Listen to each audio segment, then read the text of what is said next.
Good evening, ladies and gentlemen. We're ready to commence the Housing Committee meeting. Today is Thursday, February 29th, and it is approximately 6:33 p.m.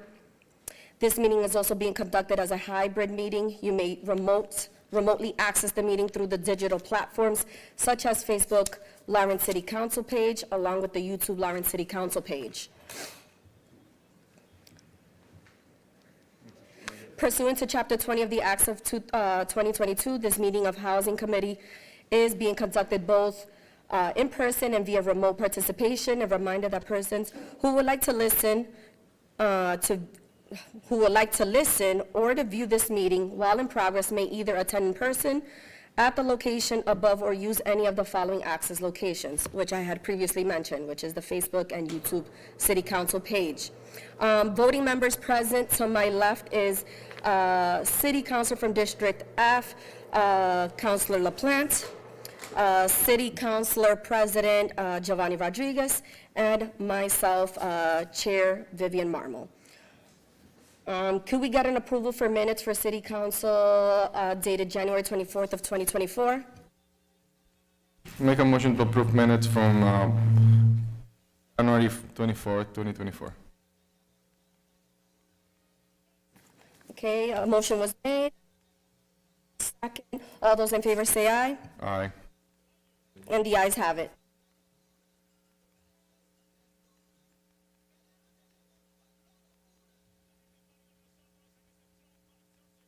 Everyone, please join me for the Pledge of Allegiance, followed by a moment of silence to honor a devoted fallen member of the Lawrence Police Department, Mr. Sandin, Sergeant Sandin, a 21-year veteran.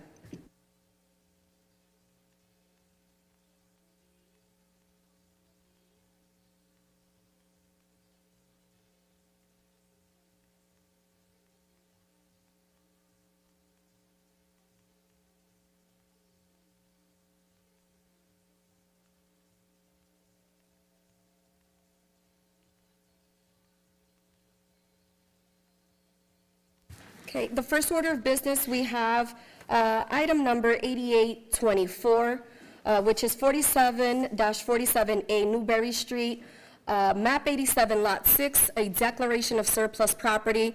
We do have the asset officer, Charlene Pascual. Whenever you're ready, you can begin. Thank you. Good evening, councilors. Thank you, Madam Chair. Here just to present item number 8824, as you mentioned, 47-47A Newberry Street, map 87, lot 6, for the declaration of surplus property.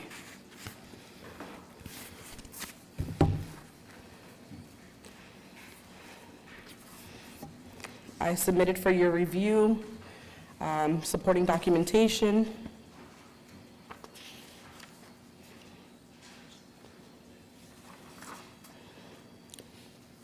Madam Chair, it appears, I'd like to make a motion. It appears that in the declaration of surplus that a survey has been sent out and most, if not all, the departments have responded. It isn't something that any other departments want it. I'd like to make a motion that we send this document up with the favorable recommendation to declare surplus. Okay, the motion Second. was made. Okay, Discussion. and by Mr. Rodriguez. All discussion, please. Yes, through you, Madam Chair. Council President Rodriguez, proceed. Yes, this item for related to 47A of Newberry Street, it is important to mention that the lot area is about 2,031 square feet, and it looks like it's not a buildable lot. Is that correct? Correct. I have the supporting documentation that I submitted over to you guys. And just to reiterate, bear with me, it is tax map 87, lot 7, lot area is, as you mentioned, and it is a vacant lot. The intent, once it declares surplus, is to sell it? Yes, to move forward on the sale of this property. And This lot. have you discussed anything with the voters, or you haven't get to that point yet? We haven't gotten to that point yet. Okay. All right, also that, the estimated annual value of this property is about $600 with that, the total amount coming to the city, about $600 a year. All right, I'll second the motion, Madam Chair. I don't have any more questions.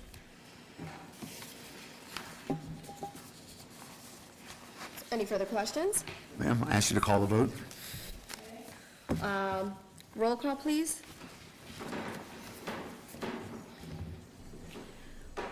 Council President Giovanni Rodriguez, Yes. Councilor Mark LaPlante, Yes. Madam Chair. Yes. Vivian Marmol. Yes. Thank you.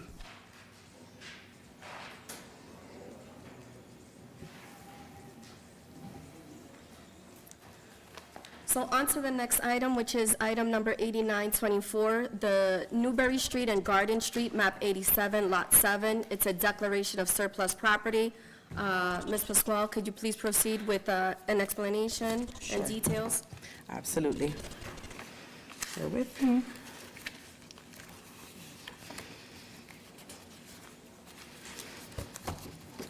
So the property information for item number 8924, map 87, lot 7.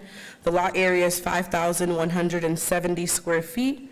It is a vacant lot in a B2 zone.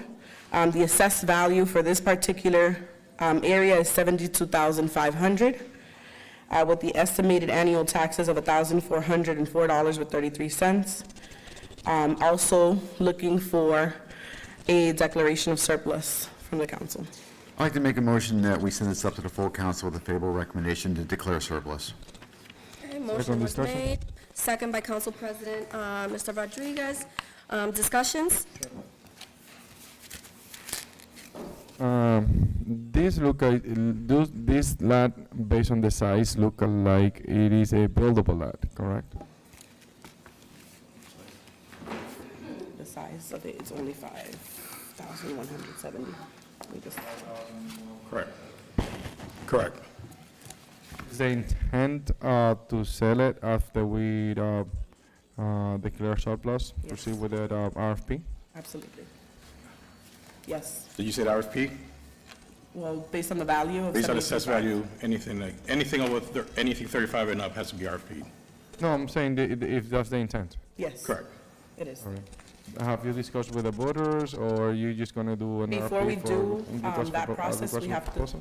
I'm sorry. Yes, so before we do any of the following process, we have to declare surplus before we go into talks or discuss anything with the abutter. So this is the first step. No, I understand, but sometimes the process of declaring surplus come because of somebody come to the department and looking forward to purchase and stuff like that, and then we proceed. Absolutely. Is that the case? So that is the case, that we've had numerous people walk into the Office of Planning and Development asking about this particular lot.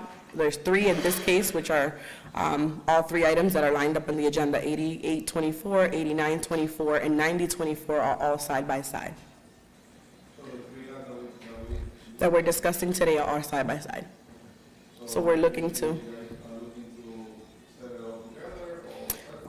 When, from the talks and conversations with the department, they're all individual. That's how they are on, in the My Maps, and that's how we're looking to proceed with them. They're all individual, so we're gonna move with them individually. Essentially, even though they might be in separate lot, as it is right now, if the city will be, if it will be more convenience for the city to actually combine the 3 lots, because you're gonna have one buildable lot altogether, I think it will make sense to sell it all at once. Correct. But we would look at sugar levels high. So everything's on the table. So right now is the process of getting it declared surplus. Francisco Cirillo, 360 Merrimack Street, Business and Economic Development Director, former asset officer. So after we get the declared surplus, we'll look to see which will be more advantageous, if we'll do them all individually, or we'll do an A&R and combine all the lots together, then do a sale. Because if you combine all 3 lots together, it is a huge buildable lot with opportunity for even parking. If you combine, Correct. It's 11.5. When they're combined, yes. This is, we already did that one. What's the next one? And so, all right, and as you mentioned, the zoning, B2 zone.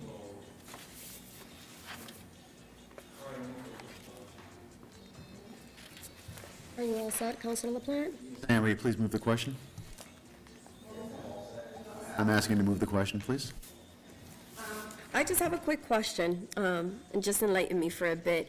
The process the process that you would go through in terms of selling these lots, is it through a bidding process? Is there some sort of special process that you guys have altogether in terms of who would qualify? So I'll answer your question. So there's several different ways we could sell a piece of parcel. One is the mayor's yard sale program, which is $1 per square foot. It is an unbuildable lot. It comes with huge restrictions. One is it has to be to a butter, and they have to combine that lot with their lot, and they will not be able to build on that lot, only use it for green space or parking. The other one is any property that's assessed under $35,000, we could go to a director's position. Sometimes those even come, correct me if I'm wrong, Dan, even sometimes those come with restrictions, but those are sometimes able to be built on. And then any property that's assessed at $35,000 and up has to go through a bidding process. There's no way around that. There's not something we pick out of a hat in the office, is based on the state's regulations, Chapter 30B. I No got a problem. question, Madam Chair, through you. Real Property Task Force, when did they get involved? Under which scenario? All three. All three? So we'll declare property surplus, then we'll have a convenience of the meeting of the task force to see what would be the best use of the property. On all of these different things that we're talking about tonight, the questions regarding where's this going, really you have probably suggested an opinion, something that you would suggest, but the Real Property Task Force is really the organization of the group that's been defined to go ahead and either accept that proposal or suggestion, Right. or alter it, or whatever. Correct. Okay, but so that's the group. So what you say to us tonight may or may not take place because the Real Property Task Force is going to make some sort of final recommendation. Am I right or wrong on that? Correct. Okay, thank you. We have a motion and it was seconded for approval. Okay, all those in favor say aye. aye. Okay, and the ayes have it. The next item on the agenda is item number 9024 regarding 49-51A Newberry Street, map 87, lot 4, a declaration of surplus property. Ms. Pascual, can you proceed with the details of this item? Absolutely, thank you. So, as mentioned before, this is one of 3 lots that are side by side. We have received the real estate need assessments from all the department heads. Most have come back with a no answer to needing or seeing a foreseeable future need for this property. And then furthermore, just to give you a little bit of property details, bear with me.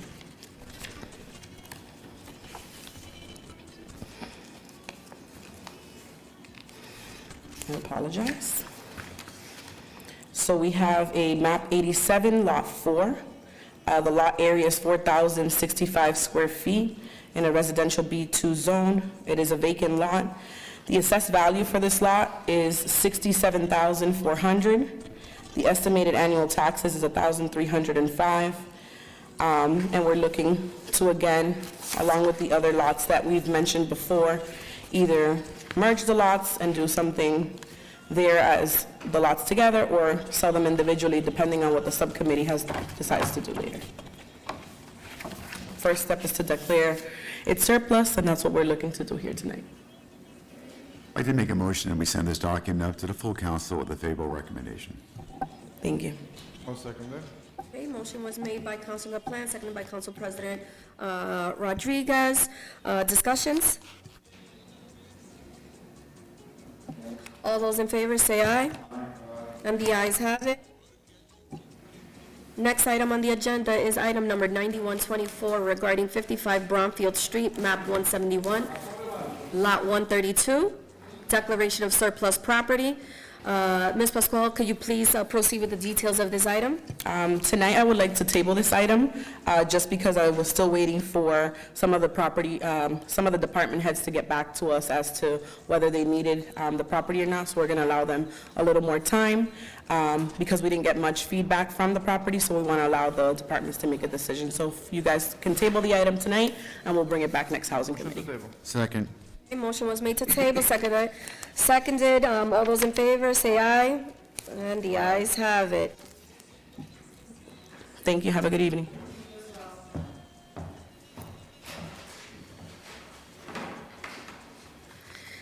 The next order of business is regarding item number 6024, approval of a taking 1 South Broadway, eminent domain of a temporary easement, TE-10 for a period of 5 years.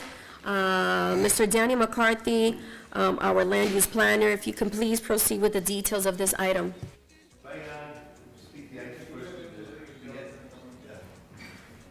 We've got a PowerPoint presentation that we'd like to show the board, the council, before we start this week applicable for the next 14 documents.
Pass what's the packages out?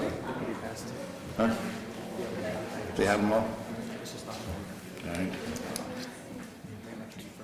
So how do I do this? Help me. All right.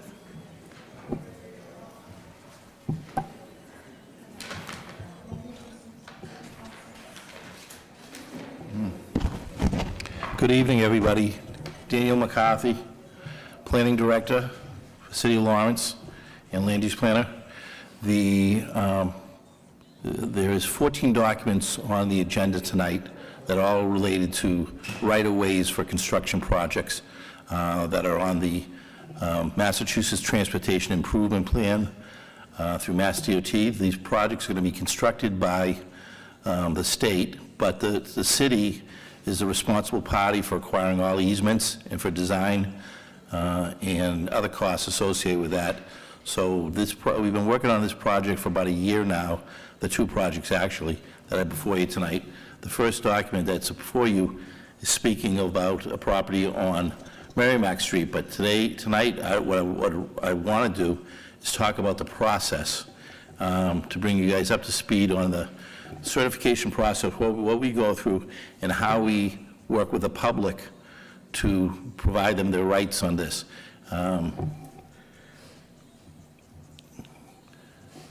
Yeah, can you read that? So that's the timeline of the right-of-way acquisition process. The projects usually start several years before, when a 25% plans are submitted to the state and approved for. What's that? No. No. But I can.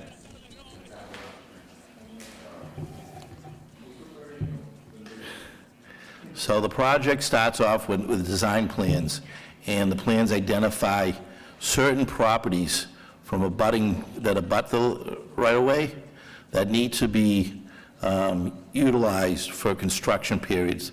So the vast majority of these projects deal with temporary easements that we need to stand on somebody's land to either put up equipment in the streets, pour sidewalks, put curbing in, granite curbing, things of that nature. The project that we're talking about tonight is an intersection project at the Merrimack Street in South Broadway. We're putting in new lights in ADA compatible, right-of-ways, the new crosswalks, improving the turn radiuses of the intersection and turn lanes to try and alleviate some of the bottleneck that we get at that intersection and on the bridges. The first part of the project is we hire somebody to do a title exam of all the properties in question. So these plans have been designed for TEC Engineering for the city, and the title exams take about 45 days. And after doing that, did we bring the title exams, or we didn't bring those, right? As exhibits.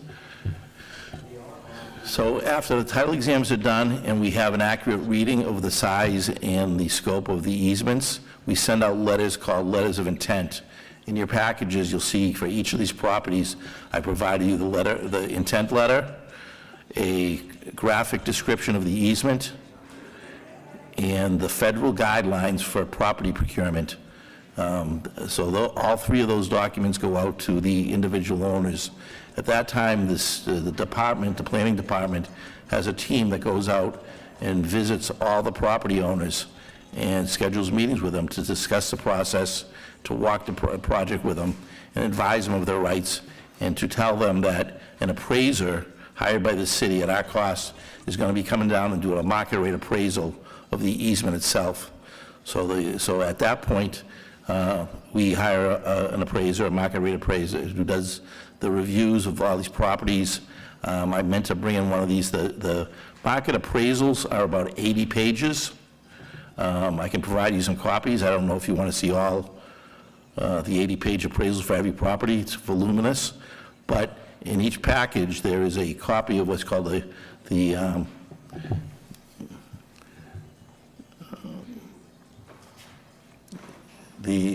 part of the written offer, there's a package that's called the summary plan, and that's going to give a value to the easement and explains how that value was come to. The applicants that are entitled to get a copy of their full market appraisal, or they can accept it, we give them a W-9 form.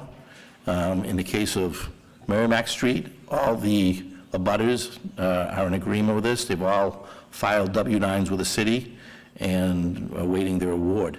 So the next process, we draft the easements. In the past, I know a couple of the council members have been familiar with these in the past. We did these by voluntary agreement. At advice of the state, they want us to do these as eminent domain takings.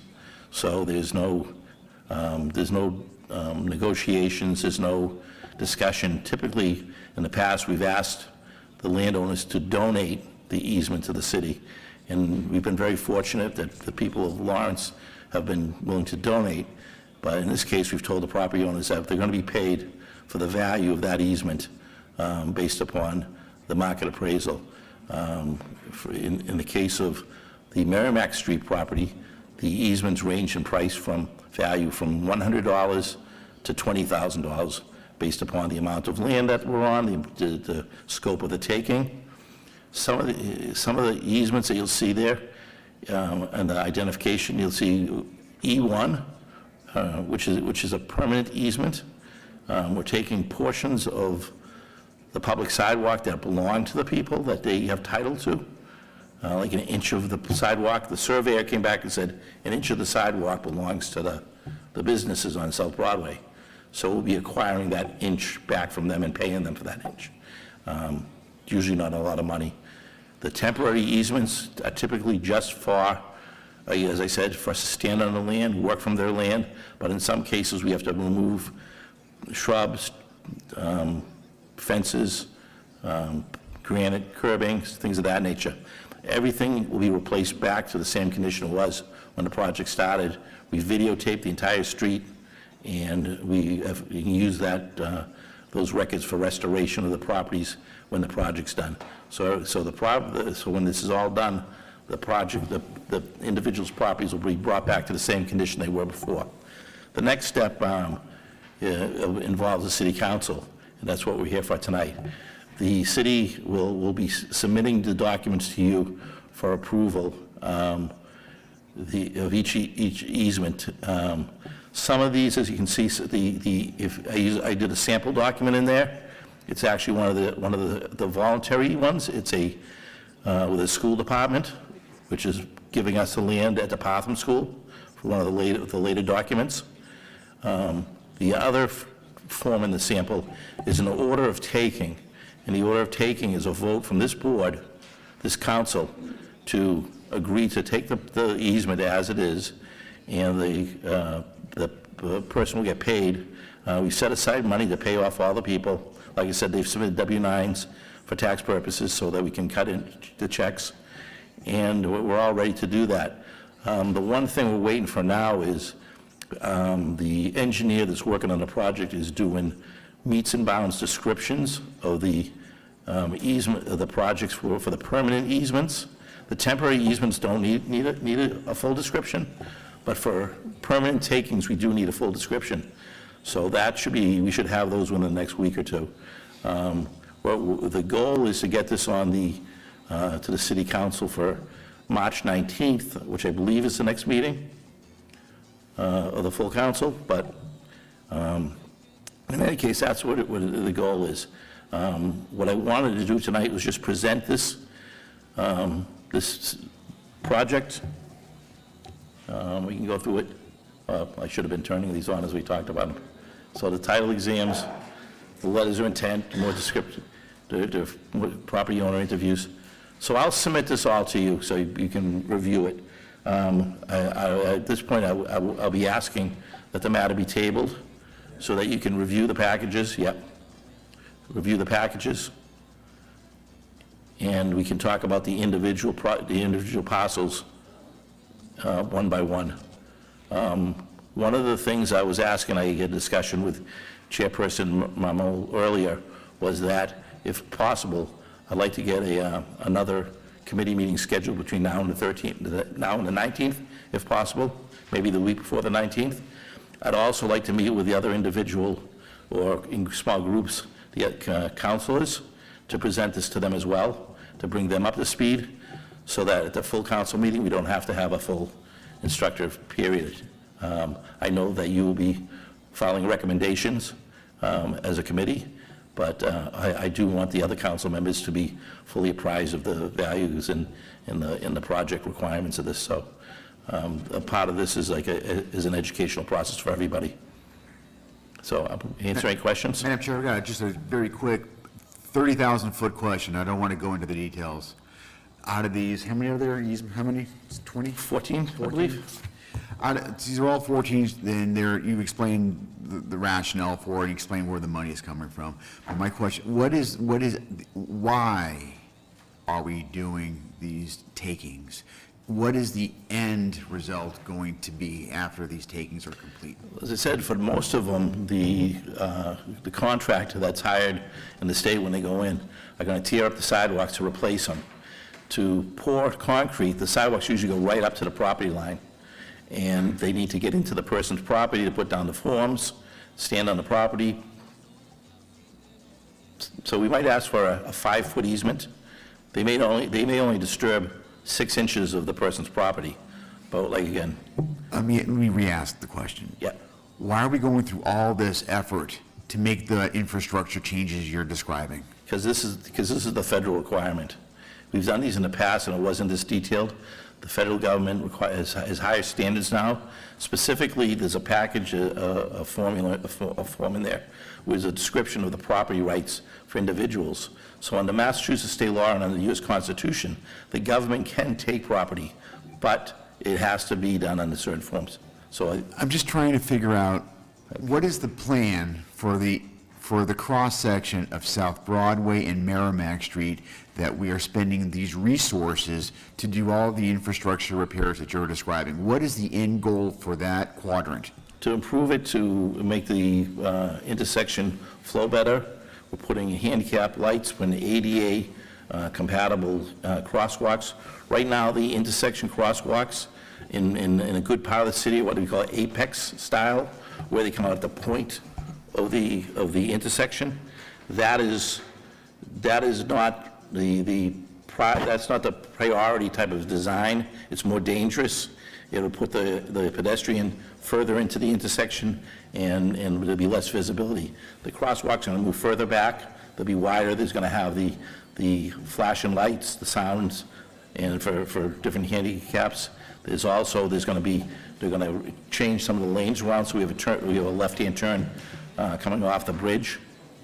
Right now, every day, there's a large bottleneck on the Falls Bridge, Leary Bridge.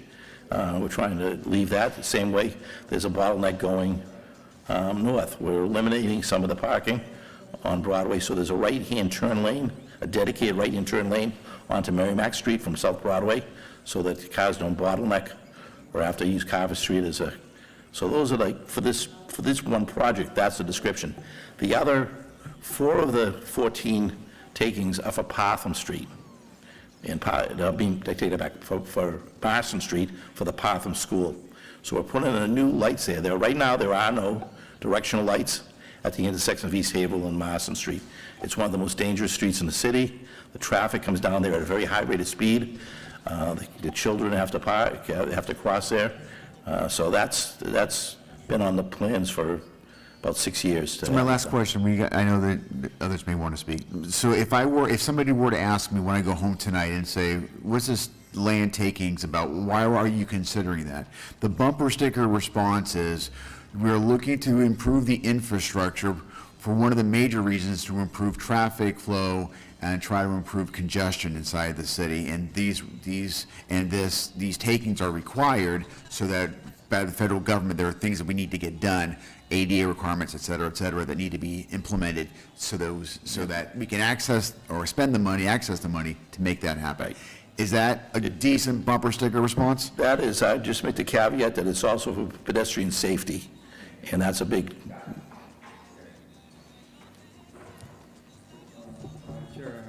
Okay, Council President Rodriguez, proceed. Yes, but before I ask my questions, I would like to table that item and then take this other item out of the Okay, but table are you all matters. set with this item? Do you have any questions? about this item? Not on that one. I would like to ask the questions under item 7224.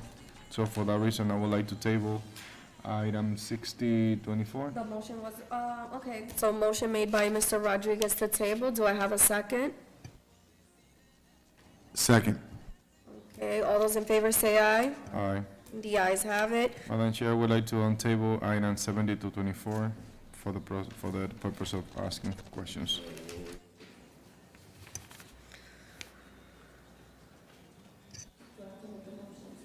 I make the motion, so it needed to be a second. So we have a motion to untable item 72-24. Do I have a second? Second. Okay, discussion, all those in favor say aye. Aye. The ayes have it. Discussions? Thank you, Madam Chair.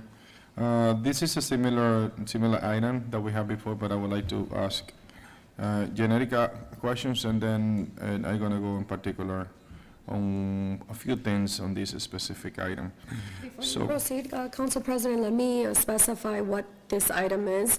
So 7224 is the approval of a taking 260 East Haverhill Street, eminent domain of a permanent easement, E3, a public utility easement, PUE-5, and 2 temporary easements, TE-10 and TE-12, for a period of 5 years. That's correct, Madam Chair. So this item, McCarthy, is similar as we've been discussing and present on the screen today, and I understand that the intent today is to discuss the process as of what we do and what we're using.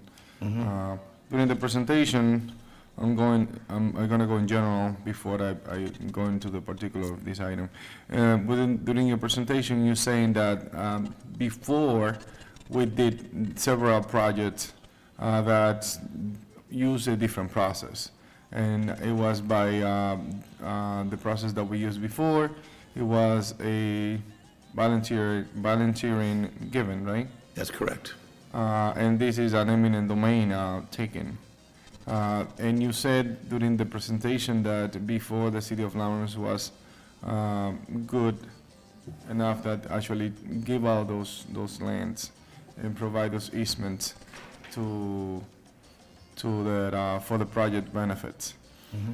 But now the city decides to use the other method and proceed with the eminent domain process or eminent domain taken. If the other process didn't require so much funds to be able to get those two projects done, why we didn't do the other process instead? And the reason that I'm asking is because probably today the city of Lawrence might be able to pay for those eminent domain takings, but eventually down the road we might not be able to be able to afford those lands, and therefore we might not take advantage of further money coming for different traffic improvement or pedestrian improvement or safety improvement in general. So it's like if we set a precedent under this process and do these two projects as eminent domain taken, is that something that eventually might affect other projects in the future by not taking the other approach instead that we have done in the past? That's an excellent question. That's a real concern among a lot of the communities. I sit on the MPO for this region. We're at the Merrimack Valley Planning Commission. So for this region, we monthly meet to go over the transportation projects for the districts. A lot of the smaller communities voice that concern or regularly, that if we're required to pay for these, we have to come up with the money to do what are called the soft costs. Some of the design, the filings, the payments, the awards, the appraisers themselves cost tens of thousands of dollars. The title exams cost tens of thousands of dollars. It's a very expensive process. I anticipate we'll spend more than $150,000 for the process for the rail trail. We were able to get a grant for the rail trail through the Conservation Recreation Department, but these ones we're paying for out of the funding that we get annually from the Smart Growth Incentive Program. So when we permit housing, money is set aside. That money by state law can only be used for infrastructure costs, and this is one of those infrastructure costs. I've spoken to the state about this. They think it's an ideal use of that money. In the past, we use it for first-time home buyers and other programs, but the state would rather see us use the money to make these improvements to the streets, to the sidewalks, to the infrastructure that's going to have to bear the new housing. It's very, very closely entwined. So yes, there could be a point in the future where the city could say, yeah, we don't have the money to afford to do that, but we're not in that position right now. We shouldn't be in that position for years to come, as long as we still continue to get the funding through the projects from the CDC, not CDC, the DHCD. But I mean, that's basically, those funds come across to the city once we actually approve project related to affordable housing. That's correct. That's as far as I remember. We have multiple projects that were approved within the limits or areas that were actually having a specific amount of percentage of housing that are required in projects that decide to proceed that way. But we don't have a lot of those anymore. I mean, is that something that's going to keep on coming? My concern is that the state might stop funding that program at any time. But for the near time being, 2 years ago, we received 300,000. Last year, we received 500,000. I've done the books on the properties and permits we issued in the last year, and I expect to get $800,000 in grant money for that. So I think we should be covered for these projects going through the next couple of years. And we do have, like I said, we've got Amesbury Street coming up, the realignment of Amesbury Street. We've got the rail trail. At some point, we're going to be redoing Arlington Street. These are all projects that are on the transportation improvement. But the main question here on that I ask, that I having here is why, before, this is the first time we're doing this process, before we did the other process multiple times, Right. where we asked the people, hey, are you able to donate this land? And when we look at the land, and we perhaps the reason that I actually taking this item 70 to 24 is for a reason. So when we talk about the lands that we actually do in permanent easement, that's the piece of land that we're gonna keep. Correct. When we do in a temporary easement or construction easements, those are the lands that are gonna be only used during the construction season or during the time that we're gonna be serving the area for the project. And therefore, right after that, it go back on their existing condition or a better condition after the contractor finish and improve that specific area. So we're not buying it. We just using it for a period of time. And why not stick to the other way of doing it that doesn't cost the money? So I actually started the Merrimack Street project doing just that.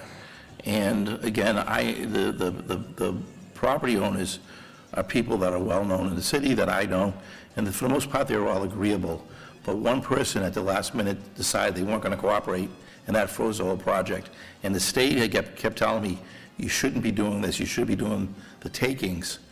And because that's what happens if one person at the last minute decides they're not going to provide the easement, the state will just take the project off the list. And because it's on a 5-year plan, the potential is a 2024 project that gets taken off the list will now go back to like 2009, so those new lights won't be coming in 2029, not 2009, 2029. So that's the risk we run. The state's been very adamant about how we use the voluntary easement. So in the case, there's one in your package there, we're taking a voluntary easement from the school department for the sidewalk along the path from school. They're going to sign the voluntary easement and donate the land. Essex Company owns some of the parcels on Merrimack Street. They're going to donate it. The electric company typically donates them. Those are but the individuals that we deal with, and to me, it's also an issue of fairness. If one person has said, I want to take the money, then my position is, then we should pay all the ones. The people who want to cooperate should get paid just as well. If you read the federal guidelines that are in the packet, they're very clear that they want you to do everything to make it clear that they're entitled to this money. We can't make promises to them, we can't threaten them, we can't do any type of cajoling to encourage them not to take it. So in the past, the way I would handle is I would go and say, the city is going to give you a new paved street, a new sidewalk, we'll maybe replace your fence or give you a new front lawn, something like that, that's part of the construction process. And they would say, well, I'm a proud citizen, I'm glad to see the work's being done, yeah, I'll donate it. But the state said that's cajoling them, that is, impressing upon them for their pride in being in the city is a way of pressuring them, which I don't agree with, but that is the position of the state and federal. So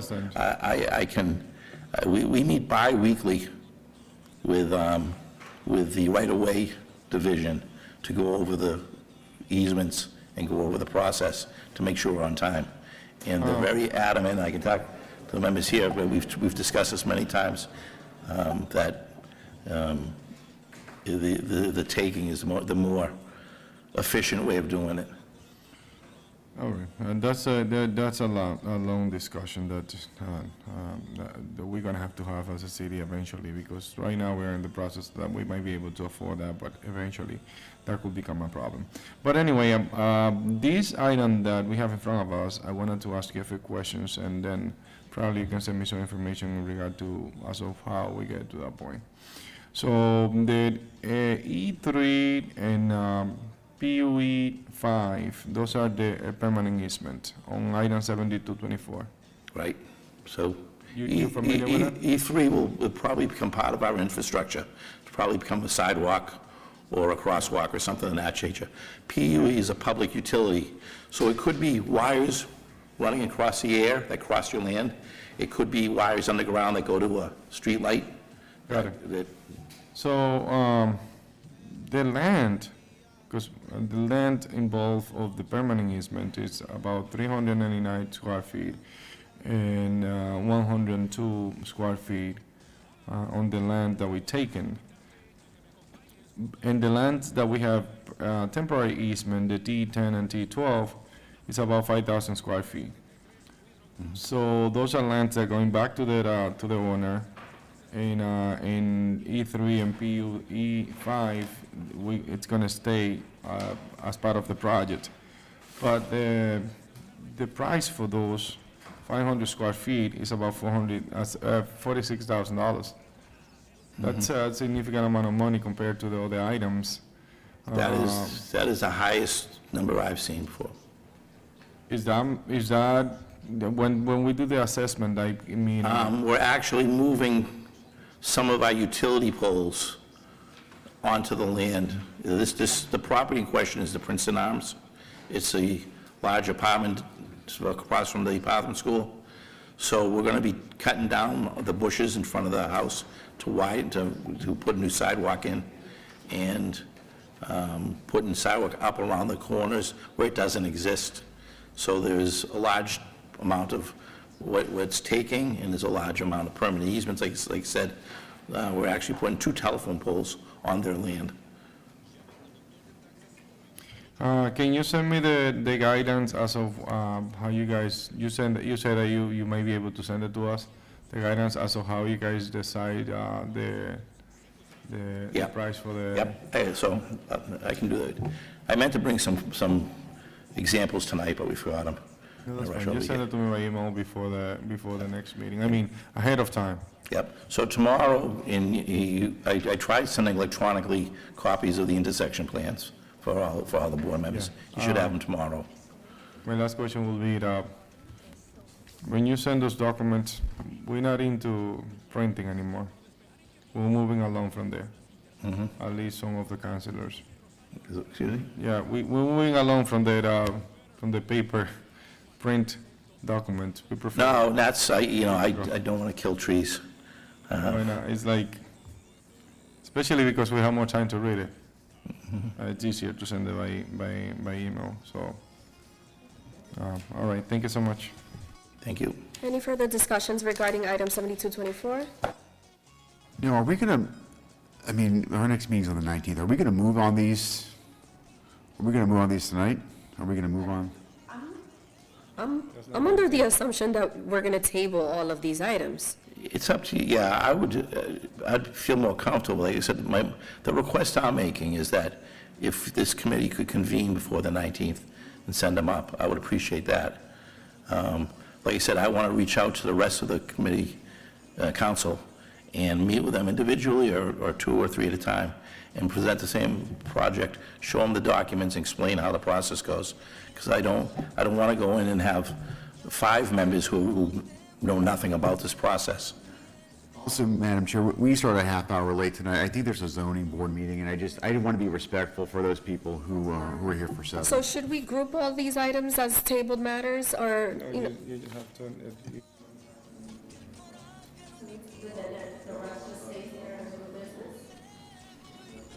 Okay, so can I get a motion to table item 7224, since it was discussed?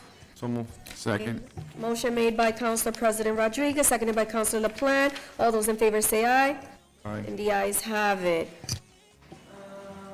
Motion to adjourn. So motion to adjourn. One quick question. Discussion? Is there an, okay. You want it to email to all the councilors or just the housing committee? All? Okay, so we'll have it done tomorrow. Eventually, they're gonna meet with you guys, and then they're gonna refer to, Right now, we'll make sure that everybody else gets it. Yeah, I mean, I anticipate as you read more, you'll have more questions. essentially, that's what I'm saying. So if you guys gonna meet with the councilors, in an email come to all of us, Right. they'll refer to that email down the road, and then be able to read about it. Of course. We have to discuss when the next meeting will be. So you decide, and then whatever We have to you make a work for. decision now? No, eventually. All right, then, I'll be in touch with you, Mr. McCarthy, to see when would be best for all of us to be prepared to move forward with these items, okay? Very good. Thank you so much. I Thank you appreciate it. so much. So we have a motion to adjourn. It was already Second. Was it already? No, I will second it now. Second. My apologies. Seconded by Councilor LaPlante. All those in favor say aye. Aye. And the ayes have it. Thank you, guys. Thank you.